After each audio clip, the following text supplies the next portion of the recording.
Hello, this is the continuation of the last lecture on grammar in the general linguistics course. Now we start from grammatical gender. Of course, when dealing with the grammar, different types of gender according to which any given language is to be evaluated. So, at the gender level, there are certain types, such as the natural gender, the grammatical gender, and the social gender, which is not mentioned here. Let's stick to the natural gender or biological gender sometimes, and the grammatical gender. The biological and or natural gender is based on sex through the biological morphology of the body, whether it is male or female. The grammatical gender, on the other hand, is based on the type of noun, whether masculine or feminine. Masculine or feminine, and this by nature depends on the culture of any given language. Now, for example, the English language culture, the Arabic language culture, the Spanish language culture, and so on and so forth. So the classification of the nouns, whether masculine or feminine, depends on the culture in which language is used. For example, in English, there are certain rules, okay, to the grammatical gender to follow, and these rules are different from the Arabic rules. Why? Because the cultures are different. The way how we see these nouns, how we conceive of these nouns, is different from one language to another. There are certain similarities, and there are on the other side certain differences. So we cannot judge. The whole issue depends on how we conceive these nouns. Now, the same thing goes with the articles and adjectives. Articles and adjectives, or let's say the parts of speech, or let's say the word classes used around the nouns. Okay, the verbs used around the nouns, the adjectives used around the nouns, the prepositions, and so on and so forth. For example, the English language has no any influence, okay, when putting other parts of speech to or around the noun, except very, very, very few cases, such as fiance, fiancé, and so on and so forth. And these cases, of course, as you know, are individual cases, and these individual cases are borrowed from different or foreign languages and kept their grammatical forms with them.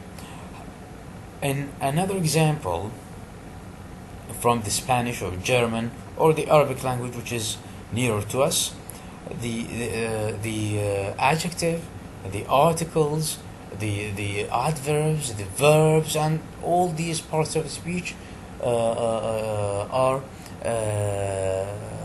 classified or are inflected according to the noun, according to the head, to the noun. Now, if we say, for example, khatamun thamin, okay, in English, all are the same.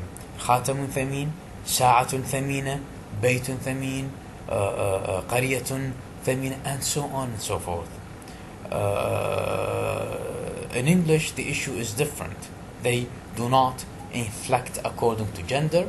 They treat them as one. For example, a precious watch is the same as a precious rain, while in Arabic, no, there is some kind of femininity and masculinity, and these two concepts goes with the all the pre-modifiers and post-modifiers of a given noun. Now you can find out more about this topic on page 84 and 85, okay, in your textbook. That's all about the gender, which is as we said, the natural, the grammatical, the neutral. Our concern is the grammatical gender only. Now let's go to another disputable issue, which is prescriptive versus descriptive approaches. As I said in the beginning, in the first lecture, in the very first lecture when I met you guys, I told you that there are different approaches to study language. Okay, when dealing with linguistics, there are different approaches. For example, the historical approach, the structural approach, the prescriptive approach, the descriptive approach, and so on and so forth. These are the most famous approaches. Now, chief among these approaches are the prescriptive versus descriptive. Simply speaking, prescriptive is to prescribe, to tell, or to inform, or to say what is correct to be followed, what is correct in a language to be followed by the users of any given language. Okay, what should be said. Okay,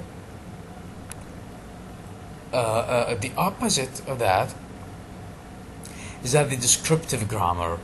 Okay, the descriptive grammar, which is the description of the of all constructions of a given language as they are used by the native speakers and writers. Okay, we only describe.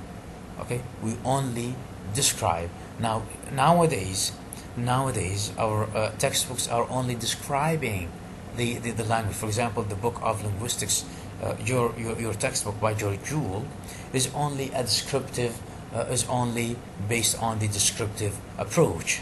Okay. On the other hand, your book by Randolph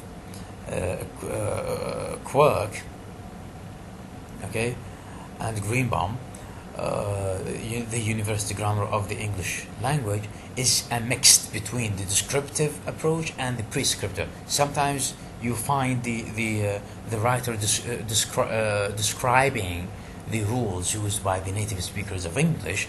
Other times you find the writers telling what to say and how we should say it, and this is a prescriptive grammar. So these two approaches, each of these two approaches has its own merits and demerits.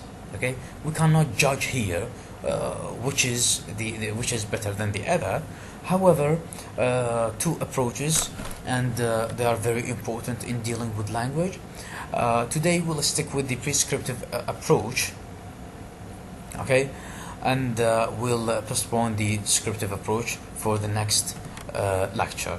Now, a prescriptive approach, okay, it is one thing to adopt the grammatical labels to categorize words in English sentences. Okay, here, generally speaking,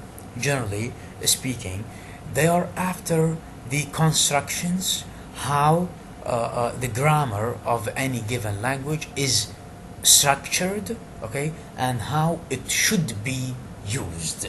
Okay, this is important, how it should be used. Now, there must be a role model to follow. How can we convince, okay, others that we should use this construction rather than the other? Okay, if we talk about the Arabic language, we would say that we have a miracle, which is the Holy Quran. and we have to follow the Holy Quran. Okay, but what about English? What about Persian? What about Portuguese? What about French? And so on and so forth. I've told you earlier that in regard to the Indo-European languages and other languages, okay, other than the Arabic and Semitic languages, the issue is related to the lingua franca, the international language. And the international language at that time was the Greek and the Latin. The Latin was so famous and so close to the English and the Indo-European languages, okay? So they should follow the Latin. And here lies the problem. Following another language or adopting the rules, the grammar of another language, which is hugely different. Okay? So, dealing with the English prescriptive approach, okay, puts the English language in a very critical situation. Okay, following the use of the proper use of English, the grammarians of that time put the English grammarians in a very critical situation, which is you must not split an infinitive. This rule is found in the Latin language, but it does not. But it is not found in the English. Okay, you must not end a sentence with a preposition. This is found in the Latin language, but it's not found in English. Okay, so we should not force the English language, okay, in order to comply with the Latin language. And these are problems. These are very, very huge problems. Okay, so we have to tackle them. Unfortunately, the grammarians at that time could not do that. Okay, why? Because they blindly follow the Latin language. Now, if we take this example, where did you go or who did you go with? Nowadays, or in English in general, it is okay with that. Who did you go with? It is okay with that.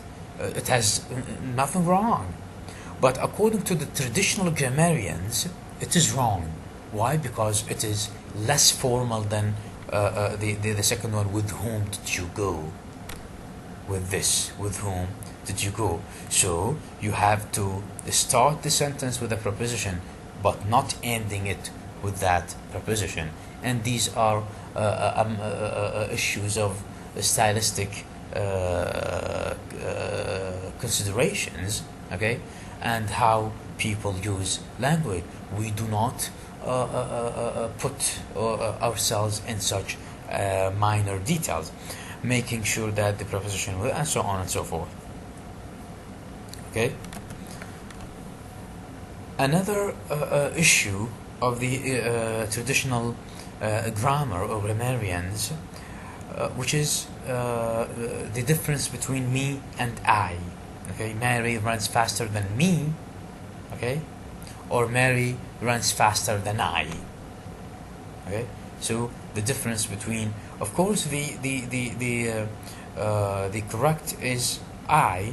Okay, Mary runs faster than I. However, we're not after what is correct. We're after how society or how speakers, how users of language use their own language and make a code and to be understood by all the users of language. Okay, this is the point. Not whether saying this is good and this is correct and this is incorrect. Okay, because here we would be in a need for a constant source to depend on. Okay, imagine that source will change with time. So what to do? We should change too. So why don't we follow the native speaker of that language, not another different source, and so on and so forth. The second example, the third issue, which is me and my family, or my family and I. This is another issue. So according to the grammarians, to the traditional grammarians, they are after the proper English, okay, the proper English, how it is written, how it is said, rather than how how should be written, and how should be said, not how it is written or how it is said. Another issue, which is and, never start a sentence with and, okay, and these are issues of formal language, and these were used in the Latin language as a formal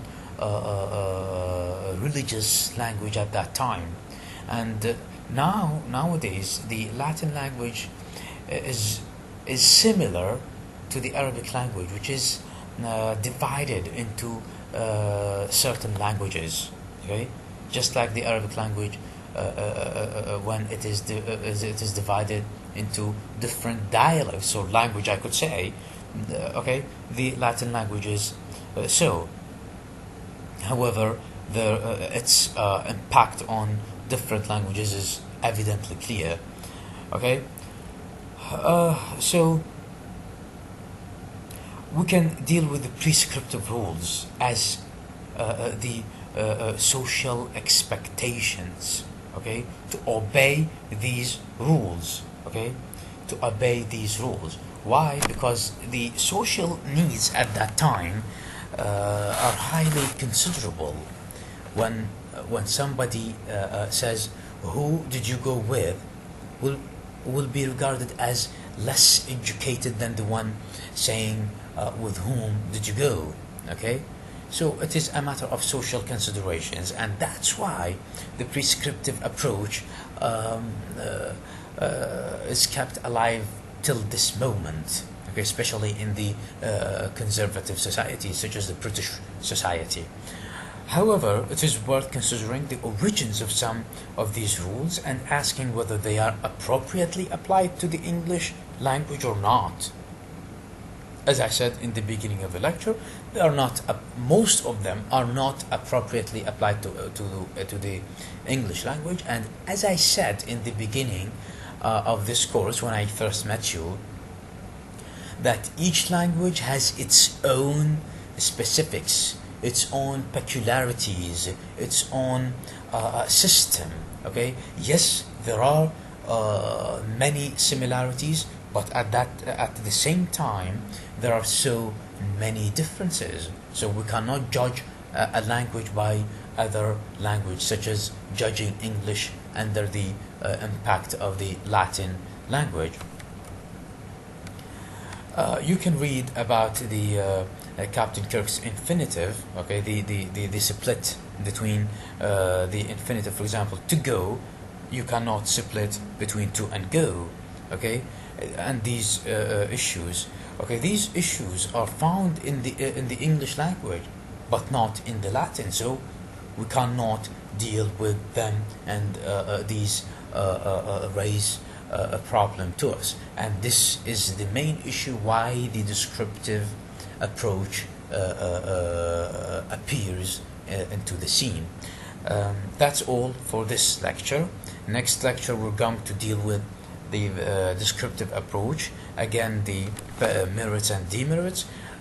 So today in this lecture we have talked about the gender and the grammatical gender in particular. We've talked about the prescriptive approach. What is it? How is it useful? And what are the demerits of this approach? Thank you very much. That's all for me. If you have any question, any addition, any suggestion, you may contact me online through the model electronic platform. Thank you very much.